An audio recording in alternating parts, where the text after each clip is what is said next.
Leçon de choses à l'adresse du 15 d'Écosse, dernier vainqueur du tournoi. Les Italiens reçoivent au stade Flaminio de Rome. Ils sont peut-être les petits nouveaux de la compétition, mais ils ont un cœur gros comme ça. Contre de l'ouvreur italien Dominguez dès le début du match, le Chardon recule. Entame difficile, la sauce italienne a l'air plutôt piquante. Pourtant, ce sont les Écossais qui ouvrent la marque, enfin, à la 18e minute. Drop de Gregor Thompson de 35 mètres. 3-0.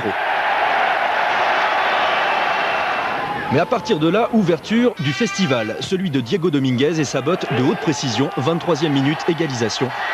3 partout. Alors l'Écosse fait donner l'infanterie. 35e minute, l'arrière Metcalf part du centre du terrain. Et là, attention, coup de pied retourné de l'Écossais. Il n'y a pas en avant.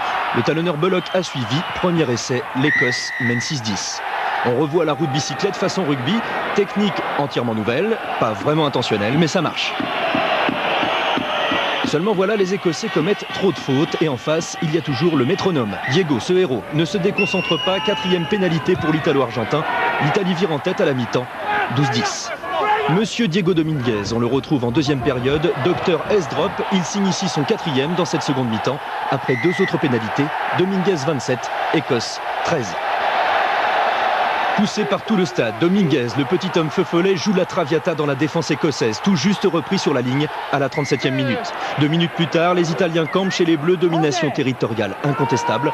Place au costaud, de Carly, joueur du stade français comme Dominguez, 34-13 pour l'Italie, après transformation.